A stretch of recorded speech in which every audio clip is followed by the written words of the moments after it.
Menteri Keuangan Sri Mulyani Indrawati memastikan, anggaran pembangunan Ibu Kota Nusantara, atau IKN Nusantara, Kalimantan Timur untuk tahun depan tidak akan terganggu. Meskipun pemerintah berencana mengubah payung hukum terkait proyek IKN Nusantara. Dilansir dari Kompas.com, pemerintah berencana merevisi Undang-Undang Nomor 3 Tahun 2022 tentang Ibu Kota Negara, UU IKN, yang baru disahkan pada tanggal 15 Februari tahun 2022 lalu. Revisi itu merupakan permintaan langsung dari Presiden Joko Widodo, Jokowi.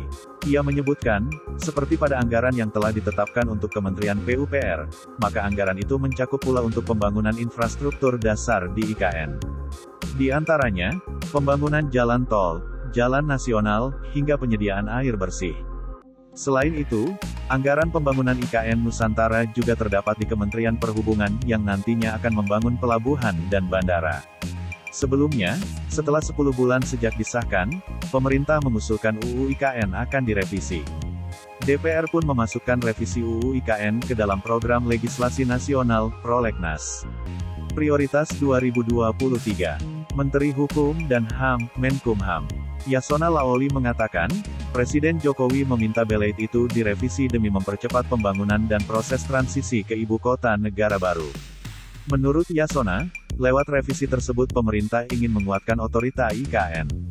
Ada beberapa ketentuan yang hendak ditambah seperti pengaturan kewenangan khusus pendanaan pengelolaan barang milik negara di IKN, lalu pengelolaan kekayaan IKN yang dipisahkan. Kemudian, pembiayaan, kemudahan berusaha fasilitas penanaman modal, ketentuan hak atas tanah yang progresif, serta adanya jaminan kelangsungan untuk keseluruhan pembangunan IKN. Sementara itu, kondisi ekonomi Indonesia yang dibayangi resesi dikhawatirkan akan mengganggu pembangunan infrastruktur yang tengah berjalan di Ibu Kota Nusantara atau IKN Nusantara, Kalimantan Timur.